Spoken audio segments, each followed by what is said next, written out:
guys, Pumpkin Spice here with a crazy card trick tutorial. It's not really crazy and it's not really a card trick. It's more of a little bit of a shuffle, but you guys read the title, so you know what you're getting into. A couple of you guys have actually requested this, and for some reason or another, I'm deciding to make a tutorial on it because YouTube clicks.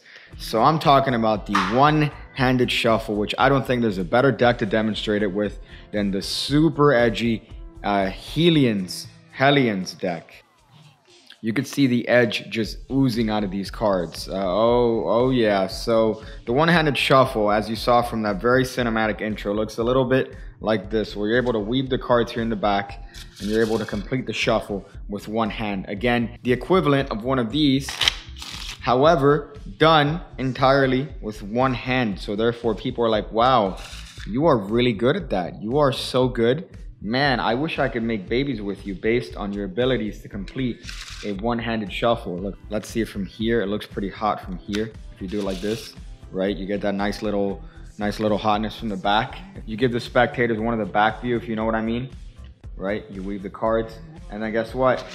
Hey, shuffle, boy. So that's the one-handed shuffle, which is a couple different things combined into one. So I'll make a little bit of a tutorial for this particular move since you guys really want the nice updated piggy touches. So the deck makes a difference with this particular trick. If you're using a deck of cards that are plastic finish, for example, if you're using a deck of cards that have a certain stock to them, so if they have a little bit of a fat stock, you might have a little bit of an issue weaving the cards together. It's the same issue as when you do a pharaoh. However, with sufficient practice, you should be able to do this with any deck of cards. So the first thing you got to do is you're going to hold the cards like this. You see that all my fingers are on the right edge of the cards. My thumb is on the left edge. My forefinger and thumb are in the upper, I would say, fourth of the deck. So you notice that this would be 1/4. This would be another fourth over here. This is another fourth, and this is another fourth. Right here, it would be between the second and the first fourth of the top. Same thing with my forefinger. It's on the edge here, because what's gonna happen is that I'm gonna use my forefinger to break up about half the cards, just like this. So you see that my forefinger is gonna break up half the cards. Now, there's gonna be a little bit of a balancing act that you're gonna need to do in order to complete this cut. Now, this is gonna be where you need to be for the next phase, which is a little bit awkward to get into. Let's be honest here, it's not an easy move to do, but this is where you're gonna need to be for the next move. So how do we do that, Piggy? Well, in the same position, you're breaking off half the cards. Now what's gonna happen is two actions at the same time. Your forefinger and thumb are gonna hold this lower packet. So right now, that lower packet's being held by only my forefinger and my thumb. The rest of the cards are gonna balance. So you're gonna make sure that you're leaning a little bit back because they're gonna balance on the fingernail of that forefinger, as well as being cradled by the pinky, which has moved to the bottom, the ring finger, and the middle finger.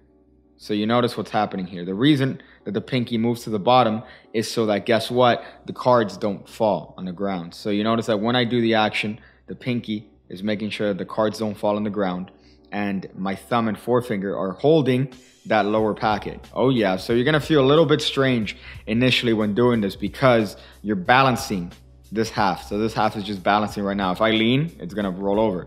If I lean this way, it's gonna stay more likely than not, but still it's not gonna aid in the completion of the cut.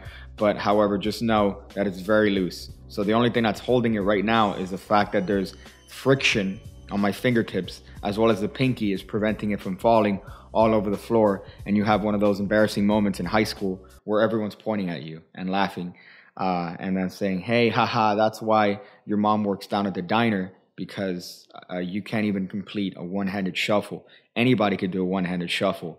We're in this position, right? So we've used our forefinger and thumb to break up. Now we're gonna hold again between the thumb and the forefinger. We're holding that packet.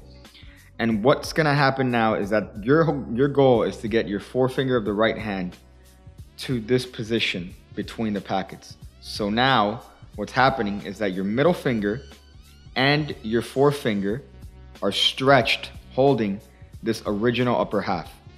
The lower half is being held by the thumb, the same forefinger, and being balanced that way. So you could have movement of this packet by just moving your fingers like this. So you notice that's going to be crucial in completing the cut, because that movement is going to allow you to weave the cards together. So one more time, you've balanced this half, you're letting go, your forefinger is getting to a position where it's stretched between the packets. Now again, this is a very unnatural position to be in, so you're not going to get this right off the bat. Don't be discouraged. I also suggest you perform this over a bed or over the back of a hairy gopher. So when the cards inevitably fall on the ground, you can just scoop them up very easily. So here we're in this position. The forefingers between the packets, the thumb and the forefinger are holding this left packet, and then the middle finger is stretched right there, holding this packet. My ring finger's just there chilling. My pinky's out like I'm drinking some sort of wine in a chateau in France. And here what's gonna happen now is that you're gonna put a little bit of pressure with both of these packets. So my thumb and forefinger is putting a little bit of pressure so that this bottom corner starts to weave. Now again, the same methodology applies for this that you're doing with the pharaoh. You need a light touch. So the lighter the touch, the easier the cards are gonna weave. And initially when you're learning this, you're gonna wanna force and jam the cards in there like it's 1980s prom. You're not gonna wanna do that. You're gonna want to just have a light touch. And you notice that with a light touch, all that's happening is that I'm putting pressure with my thumb and my forefinger on that bottom corner. The cards are gonna weave. That's inevitable. So with a light touch, you're gonna notice that when you squeeze the packets together at that lower edge, so it's the lower right edge here and the lower left edge that are weaving, they're gonna weave together much like a pharaoh. So the spring action is just created by squeezing everything together. So I'm squeezing everything so it's this concave sort of feel. So you're gonna notice that right now the thing that's preventing these cards from weaving when I'm putting pressure with the thumb and the fingers of the left hand is my forefinger. So if I move my forefinger, you notice that the cards are just gonna naturally spring together and cause that very nice springing action that we've all associated with this cut. Because I think there's a difference of doing the shuffle like this, where you're just squaring up the cards, and doing the shuffle like this, where they actually have a nice little springing action to them. So the way this looks like from the back here, we're separating the packets. We're weaving in these two corners again. Right now, these two fingers are what's causing the pressure. These fingers are just bracing so that when I put pressure with these two packets, you notice that they weave together like a pharaoh. Again, light touch. Light touch is gonna help significantly. Now, when you bend the packets up, I move the forefinger out of the way, and you're gonna notice that the cards begin to spring in that very nice little fashion that we're all used to with the shuffle. So from the front, it looks very pretty. You have this nice angle where the cards just weave naturally together, and the spectators think, wow, you are really good. Let's see from this angle, how does it look back here?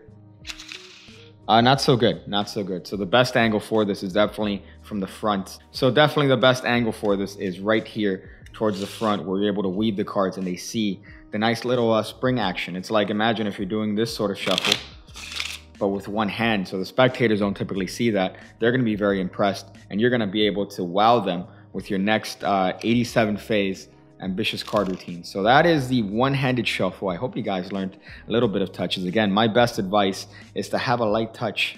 Have a light touch. They're not gonna weave in if you're forcing them together. Well, they will, but you're also gonna bend the absolute crap out of your cards. So have a light touch, and you're gonna see that the cards are gonna weave together each and every single time, giving you a very nice flourish. Well, yeah, so subscribe. So do that. I'm gonna go figure out different ways to ingest Uno cards. I think that's interesting.